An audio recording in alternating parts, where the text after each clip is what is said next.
এবার ইসরায়েলি ভূখণ্ড আর মার্কিন সামরিক ঘাঁটিগুলোর ওপর আছড়ে পড়ছে একের পর এক ইরানি মিসাইল।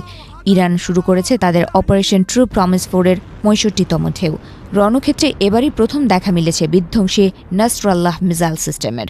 হাইফা ও আশদোদ তেল শোধনাগারে নারকীয় দৃশ্যের অবতারণা। আকাশ চিরে ধেয়ে এলো আগুনের গোলা। হাইফা এবং আশদোদ, ইসরায়েলের প্রধান দুটি তেল শোধনাগার, এখন কেবলই ধ্বংসস্তূপ আর ধোঁয়ার কুণ্ডলী। ইরানের প্রেসিশন গাইডেড মিসাইলগুলো নিখুঁত নিশানায় আঘাত এনেছে ইসরায়েলের জ্বালানি মেরুদণ্ডে। বড় ধরনের বিস্ফোরণে কেঁপে উঠেছে গোটা এলাকা, আকাশ ঢেকে গেছে কালো ধোঁয়ায়। এতদিন যা ছিল কেবলই গুঞ্জন, আজ তা বাস্তবে রূপ নিল। ইরান প্রথমবারের মতো রণক্ষেত্রে মোতায়েন করেছে তাদের অত্যাধুনিক নাসরাল্লাহ মিসাইল সিস্টেম। এই নতুন মারণাস্ত্রের অভিষেকই বলে দিচ্ছে ইরান এই যুদ্ধকে কোন পর্যায়ে নিয়ে যেতে চাইছে। প্রতিরক্ষা বিশেষজ্ঞদের মতে নাসরাল্লাহ সিস্টেমের প্রবেশ রণক্ষেত্রের সমীকরণ সম্পূর্ণ বদলে দিতে পারে। হামলা কেবল ইসরায়েলের ভেতর সীমাবদ্ধ নয়। আল-খার্জ মার্কিন ঘাঁটিতে আছড়ে পড়েছে কিয়াম ও জুলফিকার মিসাইল। বিশেষ করে F-16 এবং F-35 যুদ্ধবিমানের জ্বালানি সরবরাহ কেন্দ্রগুলো টার্গেট করে এই হামলা চালানো হয়েছে। মুহূর্তের মধ্যে অচল হয়ে পড়েছে মার্কিন বিমান বাহিনীর রসদ সরবরাহ ব্যবস্থা।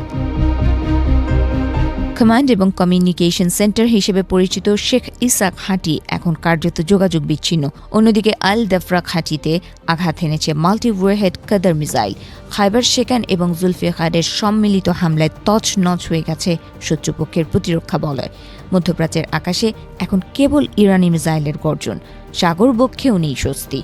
মার্কিন নৌবাহিনীর শক্তিশালী পঞ্চম ফ্লিট আবারও ভয়াবহ হামলার শিকার হয়েছে। লিকুইড এবং সলিড ফুয়েল চালিত মিডিয়াম রেঞ্জ মিসাইল দিয়ে এই হামলা চালিয়েছে ইরান। সমুদ্রের ঢেউ আর আগুনের লেলিহান শিখা যেন একাকার হয়ে গেছে মার্কিন রণতরীগুলোর আশপাশে। হাইফার সেনা সমাবেশ এবং রিজন লেজিয়ান এলাকাগুলোতে এখনও জ্বলছে আগুনের শিখা। ইরান স্পষ্ট করে দিয়েছে তাদের লক্ষ্যবস্তু থেকে রেহাই পাবে না ইসরায়েলের কোনো সামরিক স্থাপনা। টানা হামলার মুখে ইসরায়েলের জনজীবন এখন স্থবির। লাখ লাখ ইসরায়েলি নাগরিক বসতবাড়ি ছেড়ে ঠাঁই নিয়েছে মাটির নিচের বাংকারে। সাইরেনের আর্তনাদ আর মিসাইলের শব্দে কাটছে তাদের নির্ঘুম রাত। ইরানের দাবি, এই হামলা তাদের ওপর হওয়া মার্কিন ইসরায়েলি আগ্রাসনের এক দাঁত ভাঙা জবাব। ইরানের গোয়েন্দা মন্ত্রী ইসমাইল খাতিব এবং বিপ্লবের শহীদদের প্রতি উৎসর্গ করা এই অপারেশন যেন এক মরণপণ লড়াই। তেহরান হুঁশিয়ারি দিয়েছে, ইরানের জ্বালানি অবকাঠামোতে আঘাত করার দুঃসাহস দেখালে তার ফলাফল হবে চূড়ান্ত ধ্বংস।